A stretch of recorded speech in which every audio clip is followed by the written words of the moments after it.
নিয়ে চলে যাইতেছে। আর যেহেতু আমাদের মেয়েদের দুই তিনটা হল ক্যাম্পাসের বাহিরে, তো অবশ্যই মেয়েরাও নিরাপদ না। আমি একজন মেয়ে হিসেবে তো নিরাপদ না। আর যেই ঘটনাগুলো ঘটতেছে এবং কালকের ঘটনা যে বাইকে ধাক্কা লাগলো একজনকে মেরে দিয়ে চলে গেল, তা আপনারা কিভাবে মনে করেন যে আমরা নিরাপদ? আমরা অবশ্যই নিরাপদ না। আর আমরা নিরাপদ ফিল করতেছি না দেখেই আমরা আজকের আন্দোলনটা করতেছি। আমাদের সবার নিরাপত্তা নিশ্চিত করার জন্যই আজকে আন্দোলন। ক্যাম্পাসে কিভাবে নিরাপত্তা নিশ্চিত করা যেতে পারে? ক্যাম্পাসে দেখেন, আমাদের ক্যাম্পাসটা তো এমন এক জায়গায় পড়ছে যে বহিরাগত আসে। আমরা চাই না যে বহিরাগত আসুক। দেখা গেছে যে সন্ধ্যার পরে এমন হয়ে যায় যে আমাদের শিক্ষার্থীদের থেকে বেশি বহিরাগতরা আসে। বিশ্ববিদ্যালয় একটা বিশ্ববিদ্যালয় না, বিশ্ববিদ্যালয় একটা পার্ক হয়ে গেছে।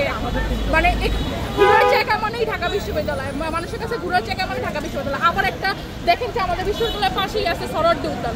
এইখানে তো মানে গাঞ্জা খোরের অভাব নেই, সবাই হচ্ছে গাঞ্জা খোর, মানে নেশা করতে করতে এখানে এই অবস্থা। মানে এই জিনিসগুলো যদি ঠিক করতে পারে, যে সরোয়ার্দী উদ্যানে যে নেশার জিনিসগুলো, নেশার যে আখড়াটা রয়েছে সেটা যদি মানে উত্থান করতে পারে, তারপর হচ্ছে ধরেন আপনাদের যে বহিরাগত আসা যাওয়া, এটা যদি লিমিটেড করতে পারে আমাদের প্রশাসন।